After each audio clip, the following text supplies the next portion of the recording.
ఓం శ్రీ స్వామియే శరణమయ్యప్ప. ఈరోజు వచ్చేసి 25వ రోజు అయ్యప్ప స్వామి దీక్షా పూజ అనేది ఎలా జరుపుకున్నానో ఈ వీడియో లాస్ట్ వరకు చూసి నచ్చితే లైక్ చేయడం మటుకు మర్చిపోకండి.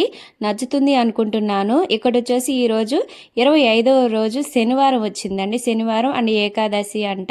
అందుకని చెప్పేసి నేను ఈ రోజు వచ్చేసి అయ్యప్ప స్వామికి అండ్ వెంకటేశ్వర స్వామికి కొంచెం నైవేద్యం అనేది పొంగల్గా చేశానండి. అంటే శనివారం వచ్చేసి ఆ వెంకటేశ్వర స్వామికి ఇష్టం కదా, అందుకని చెప్పేసి పిండి దీపం పెట్టాను అండ్ పొంగలి కూడా చేసేసాను అనమాట. నేనైతే అప్పటికప్పుడే అనుకున్నానండి.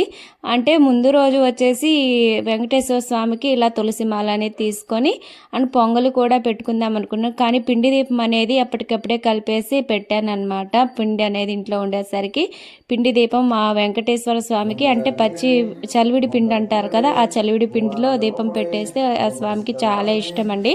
అందుకని చెప్పేసి నేను ఇలా పిండి దీపం అనేది పెట్టాను అనమాట. ఆవు నెయ్యి వేసేసి ఇక్కడ కాసేపు మాట్లాడకుండా నిశ్శబ్దంగా ఈ వీడియో అనేది చూడండి. మా స్వామి వాళ్ళు శరణాలు చెప్పుకుంటున్నారు.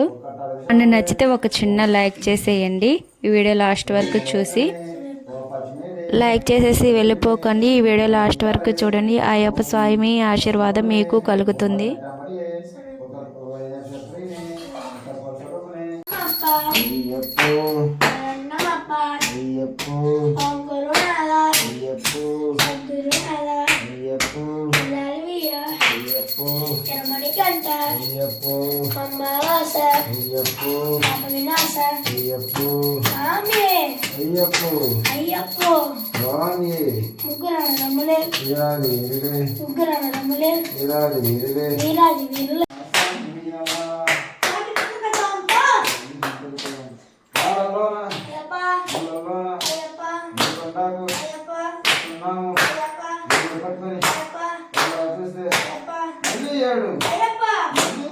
సర్వభూత దయాపర రక్ష రక్ష మహాబాహు శాస్త్రతుభ్యం నమో నమః. స్వామి శరణమయ్యప్ప. స్వామి శరణం. లోకవీర్యం మహాపూజ్యం సర్వరక్షాకరం విభం పార్వతీ హృదయానందం